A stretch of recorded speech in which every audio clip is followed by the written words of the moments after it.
Hello audience, আসসালামু আলাইকুম। বাংলার মেডিসিনের পক্ষ থেকে আপনাদেরকে অসংখ্য অসংখ্য ধন্যবাদ।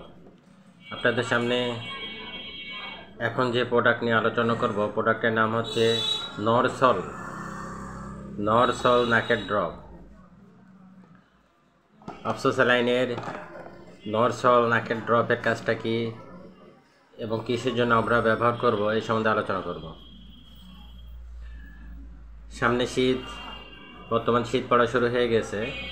এই শীতে ছোট বড় অনেকেরই দেখবেন ঠান্ডার কারণে নাক বন্ধ হয়ে থাকে। নাক বন্ধ হওয়ার সাথে সাথে আমাদের নিঃশ্বাস নিতে কষ্ট হয়, তখন আমরা নিঃশ্বাস নিতে পারি না। যখন ঠান্ডা লাগে, নাক বন্ধ হয়ে যায়, এই সমস্ত রোগীদের ক্ষেত্রে নরসল ড্রপ ছোট এবং বড়দের সবাই ব্যবহার করতে পারে।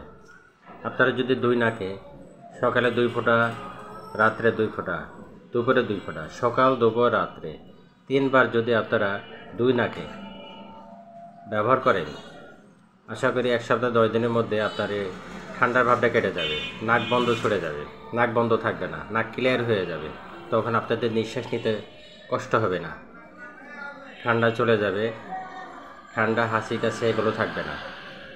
তাই আপনাদের যাদের এই ধরনের সমস্যা হবে, বিশেষ করে শীতে হয়, যাদের অ্যালার্জি হয় তাদেরও ঠান্ডা লেগে থাকে, এমনি শীতের কারণে হাসি কাশি থাকে, যাদের এই ধরনের সমস্যা হবে অবশ্যই আপনারা এবং আপনাদের বাচ্চাদের যখন এই সমস্যা হবে তখন আপনারা এই নরসল ড্রপ ব্যবহার করবেন।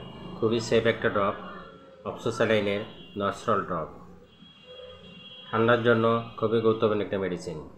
নরসল ড্রপের দাম অনলি 30 টাকা, অনলি 30 টাকা। আর একটা ছোটো আছে, ছোটোটার দাম 23 টাকা। এই ছোটো ড্রপটা দেখতেছেন, এটার দাম অনলি 23 টাকা। নরসল ড্রপ বাচ্চাদের জন্য এবং বড়দের জন্য খুবই সেফ একটা মেডিসিন। যাদের ঠান্ডা লাগবে, নাকে ঠান্ডা লেগে থাকে, নাক বন্ধ হয়ে যায়, নাকে পলিপাস থাকে, পলিপাসের কারণে নাক বন্ধ হয়ে যায়, এই সমস্ত রোগীরা আপনারা নাকের ড্রপ ব্যবহার করতে পারেন। নাকের ড্রপ ব্যবহার করলে আপনাদের ঠান্ডা থাকবে না, হাসি কাশি থাকবে না, ঠান্ডা ভালো হবে। তাই আপনারা যখন এই ধরনের সমস্যায় পড়বেন অবশ্যই নরসল ড্রপ ব্যবহার করবেন।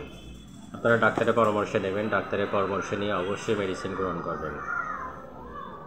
বাংলা মেডিসিনের সাথে থাকেন, বাংলা মেডিসিনকে সাপোর্ট করেন, বেশি বেশি শেয়ার করেন, সাবস্ক্রাইব করেন, ভিউ করেন,